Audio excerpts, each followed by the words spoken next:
नमस्कार दोस्तों, स्वागत है आप सभी का। आज का हमारा लेक्चर इतिहास के छात्रों के लिए बहुत ही गौरवशाली है। हमने पिछले लेक्चर में गांधार कला के बारे में पढ़ा था। वहाँ हमने देखा कि कैसे भारतीय विचारों को विदेशी यूनानी कपड़े पहनाए गए थे। लेकिन आज हम जिस कला शैली की बात करेंगे वो 100% मेड इन इंडिया है। वो पूरी तरह से स्वदेशी है। आज का विषय है मथुरा कला शैली, Mathura school of art. Kolhan university के सेमेस्टर 2 के सिलेबस में यह टॉपिक इसलिए रखा गया है ताकि आप ये समझ सके कि हमारे देवी देवताओं की जो मूर्तियाँ आज हम मंदिरों में देखते हैं, चाहे वो बुद्ध हो, शिव हो या दुर्गा, उनका चेहरा और रूप सबसे पहले कहाँ तय हुआ था? इसका जवाब है मथुरा में। आज के इस सेशन में हम जानेंगे मथुरा कला का जन्म कैसे हुआ, इसकी स्वदेशी जड़ें क्या है, इसमें पत्थर कौन सा प्रयोग हुआ, इस्तेमाल हुआ, और सबसे जरूरी यह गांधार कला से अलग कैसे है। इसके पहले कि हम आगे बढ़ते हैं, अगर आपको इसका नोट्स चाहिए तो आप हमारे डिस्क्रिप्शन में दिए गए टेलीग्राम चैनल में जुड़ सकते हैं। वहाँ से आपको जो है आपके सेमेस्टर का नोट्स मिल जाएगा। तो अपने पेन और पेपर तैयार रखिए। हम इतिहास की गलियों में यमुना नदी के किनारे बसे मथुरा शहर में चलने वाले हैं। सबसे पहले समय को समझते हैं। यह ईसा की पहली शताब्दी का समय है। भारत पर कुषाण वंश का राज है। सम्राट कनिष्क का साम्राज्य बहुत विशाल है। उनकी दो राजधानियां थी। उत्तर पश्चिम में पेशेवार, जिन्हें पुरुषपुर भी कहते हैं, जहां पर गंधार कला पनप रही थी, और भारत के दिल में मथुरा, जहां मथुरा कला का जन्म हुआ। मथुरा शहर सिर्फ कृष्ण की नगरी नहीं थी, उस जमाने में यह व्यापार का बहुत बड़ा केंद्र था। यहाँ पर तीन बड़े धर्म एक साथ फल फूल रहे थे, बौद्ध, जैन और हिंदू।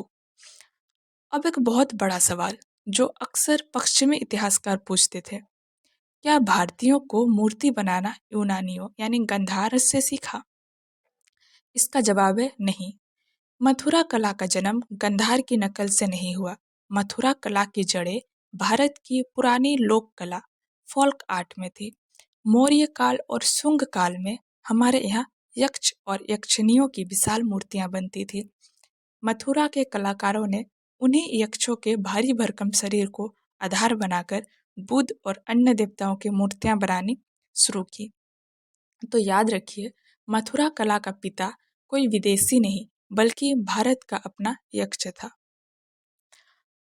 अब सामग्री और तकनीक जानते हैं। अब जरा एक कलाकार की नज़र से देखते हैं। अगर आप मथुरा के कलाकार हैं तो आप मूर्ति किस चीज से बनाएंगे? गांधार में कलाकार काले स्लेटी पत्थर का इस्तेमाल कर रहे थे क्योंकि वहाँ वही मिलता था। लेकिन मथुरा के आसपास, आगरा के पास सिकरी और रूपबास के खदानों में एक विशेष पत्थर मिलता है। इसे कहते हैं चित्तीदार लाल बलुआ पत्थर। यह पत्थर मथुरा कला की पहचान है। रंग इसका लाल होता है और बनावट इसमें सफेद या पीले रंग के छोटे छोटे धब्बे होते हैं। अगर आप किसी म्यूजियम में जाए और आपको लाल रंग की सफेद धब्बों वाली कोई पुरानी मूर्ति दिखे तो आप आंख बंद करके कह सकते हैं यह मथुरा शैली की मूर्ति है। यह पत्थर गंधार के पत्थर से थोड़ा कम सख्त होता है, इसलिए इसमें बारीक नक्काशी तो मुश्किल थी, लेकिन इसमें गोलाई और मार्शलता बहुत अच्छी आती थी। मथुरा की मूर्तियां देख कर लगता है कि उसमें जान है, वो भरी भरी है। अब बुद्ध की प्रतिमा का स्वदेशी रूप देखते हैं। अब आते हैं सबसे महत्वपूर्ण हिस्से पर। मथुरा ने भगवान बुद्ध को कैसे दिखाया? गांधार ने तो उन्हें यूनानी राजकुमार बना दिया था, लेकिन मथुरा ने उन्हें एक भारतीय योगी के रूप में दिखाया। मथुरा शैली में बुद्ध की मूर्तियों की जो विशेषताएं थी, इन्हें आप जरूर नोट कर लेंगे। सबसे पहले शरीर। बुद्ध का शरीर गठीला और शक्तिशाली है, जैसे किसी पहलवान या यक्ष का हो। छाती चौड़ी और पेट थोड़ा बाहर निकला हुआ दिखाया जाता है, यह भारतीय आदर्श है। दूसरा, दाहिना हाथ। बुद्ध का दाहिना हाथ हमेशा अभय मुद्रा में होता है, कंधे तक उठा हुआ, हथेली सामने। इसका मतलब है डरो मत। यह मुद्रा शक्ति और सुरक्षा का प्रतीक है। तीसरा है चेहरा। चेहरा गोल है, गाल भरे हुए हैं, होठों पर एक हल्की मुस्कान है, गांधार के बुद्ध गंभीर थे, मथुरा के बुद्ध प्रसन्न है। चौथा, सिर और बाल। शुरुआती मथुरा मूर्तियों में कुषाण काल की शुरुआत में बुद्ध का सिर मुंडा हुआ दिखाया, यानी सेव दिखाया जा गया था, और सिर के ऊपर एक जुड़ा है जो घोंगे जैसा दिखता है, स्नेल की तरह, जिसे कपर दिन के शैली कहते हैं। यह बहुत ही महत्वपूर्ण पॉइंट है, इसको जरूर आप ध्यान रखेंगे। और पांचवा है वस्त्र। यहाँ बुद्ध के कपड़े बहुत पारदर्शी है, कपड़ा सिर्फ एक कंधे पर है, शरीर साफ दिखता है, गांधार जैसी भारी सिलवटें यहाँ पे नहीं है। तो कुल मिलाकर मथुरा के बुद्ध एक शक्तिशाली, ऊर्जावान और प्रसन्न भारतीय योगी है। अब चलते हैं धर्मनिरपेक्षता, यानी हिंदू और जैन कला का जन्म। दोस्तों, मथुरा कला की सबसे बड़ी खूबसूरती यह है कि यह कट्टर नहीं थी। मथुरा के कलाकार एक प्रोफेशनल वर्कशॉप चलाते थे। अगर कोई बौद्ध ग्राहक आया तो बुद्ध बना दिए, अगर कोई जैन आया तो तीर्थंकर बना दिए, और अगर कोई हिंदू आया तो शिव या विष्णु बना दिए। जो जैन कला था वो मथुरा से हमें जैन तीर्थंकरों की बहुत सी मूर्तियाँ मिली है। आयागपट यानी पूजा की पट्टिका मथुरा कला की ही देन है।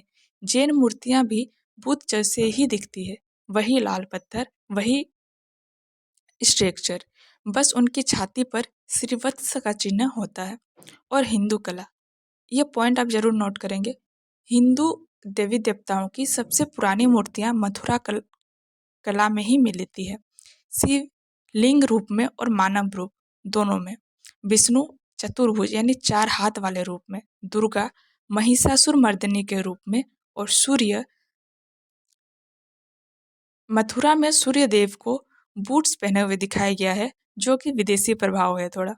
तो मथुरा वो जगह है जहाँ आज के हिंदू धर्म का मूर्ति विज्ञान तय हुई थी। अब थोड़ा जो है हम लोग इसका कंपैरिजन देख लेते हैं मथुरा और गांधार का।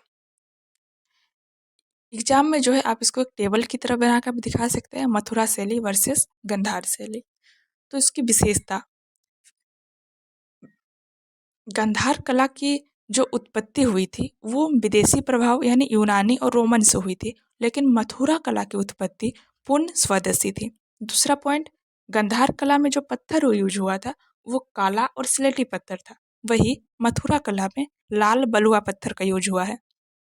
तीसरा, गांधार कला में बुद्ध का रूप जो है अपोलो जैसा शांत और गंभीर था, वही मथुरा कला में भारतीय योगी मुस्कुराता हुआ और शक्तिशाली दिखाया गया है। चौथा पॉइंट, शरीर का, गांधार कला में शरीर यथार्थवादी था और मथुरा कला में आदर्शवादी था। पांचवा, कपड़े, गांधार कला में जो कपड़े हैं वो भारी और बहुत ज़्यादा सिलवटे थी, वही मथुरा कला में कपड़े पारदर्शी और कम सिलवटे वाला थी। 6 पॉइंट है धर्म, गांधार कला में जो धर्म थी वो मुख्य रूप से बौद्ध थी, लेकिन मथुरा कला में तीनों धर्म थी, बौद्ध, जैन और हिंदू। आप इसको एक टेबल के फॉर्म में दिखा सकते हैं। तो अंत में हम कह सकते हैं कि मथुरा कला सिर्फ कुषाण काल तक ही सीमित नहीं रही, यह आगे बढ़ती गई। जब भारत का स्वर्ण युग आया तो गुप्त काल की महान कला इसी मथुरा शैली के कंधों पर खड़ी होकर बनी। सारनाथ का बुद्ध जो दुनिया की सबसे सुंदर मूर्ति मानी जाती है, वो मथुरा शैली का ही रिफाइंड रूप है। मथुरा कला ने हमें सिखाया कि कला को धर्म में नहीं बांधना चाहिए, अपनी मिट्टी और अपने आदर्शों पर गर्व करना चाहिए। तो दोस्तों, अगली बार जब आप किसी लाल पत्थर की मूर्ति को देखें तो समझ जाइएगा कि आप भारतीय इतिहास के उस पन्ने को देख रहे हैं जहां हमारे देवताओं को उनका चेहरा मिला था। कोल्हान यूनिवर्सिटी के माइनर हिस्ट्री के एग्जाम के लिए इस टॉपिक पर इतना चीज़ें जानना आपके लिए काफ़ी है। आप नोट्स बनाइए, रिवीजन कीजिए। अगले लेक्चर में जो है हम आगे की बात करेंगे। तब तक के लिए बहुत बहुत धन्यवाद। जय हिंद।